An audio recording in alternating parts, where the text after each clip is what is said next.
Hello, I hope you're doing well. I know I am, but one of the ingredients that I'm going to be using today is not doing too well. Ta-da-da! Last week, a week ago, I bought some forced rhubarb. It was £4 per pack, so I spent £8 on rhubarb. That is not a smart financial decision at all. And on top of that, I let it sit in my fridge for a week. And as we all know, fresh fruit and veg, they don't do very well when it's, a week in the fridge. For it to be usable, I had to circumcise my rhubarb quite a bit, unfortunately. So it was meant to be about 800 grams before I did that. But I am not sure now how much there is left. But we're gonna measure it out so you know exactly how much I've got left. Also, I bought brand new scales, sexy scales. Look at those. I used to have, another pair of scales that I really loved and I was really attached to. They cost me £6. But unfortunately I left them a bit too close to the stove. They melted.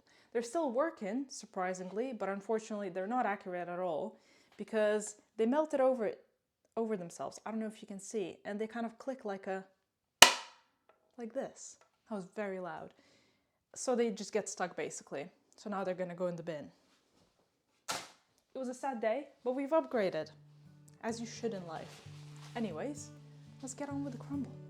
Hello, voiceover Oogie here. I won't bore you with all the details of the recipe. Instead, I'll write everything down in the description. I think it'll probably be more accurate.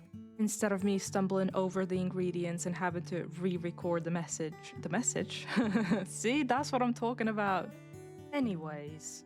Rhubarb is super popular in Lithuania. You can find it in a lot of people's gardens actually. Growing up, it was really normal to just break off a stalk and eat it. Or if you were at home and had access to sugar, then that's a whole different story.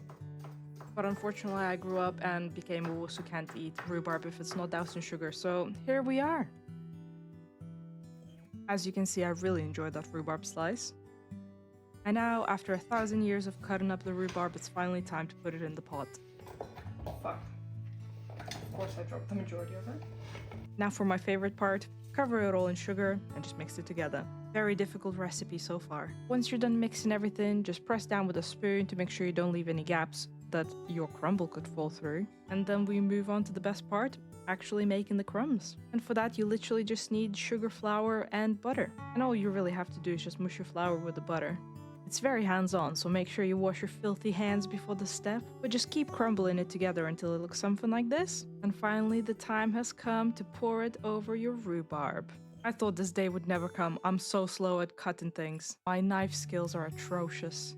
Giving yourself some tough love is an essential part of this recipe, so make sure you don't skip it. Same as we did with our rhubarb, just pat down the crumbs to create a more stable layer, I guess. That's what you would call it.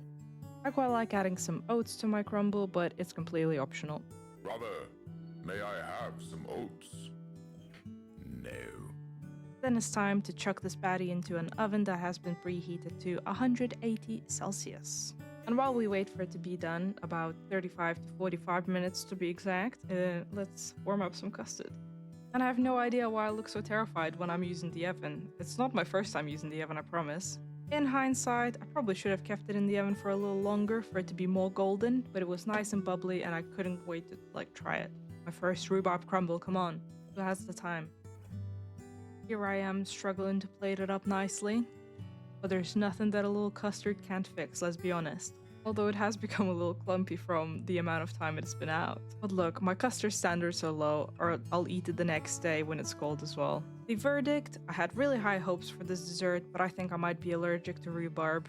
My mouth was tingling the whole time I was eating it, and I think you can see a little rash forming on my wrist in the shot of me pouring out the custard. Overall, apple crumble for the win. It was still really good, but I think mixing it with apples would have been the top tier choice.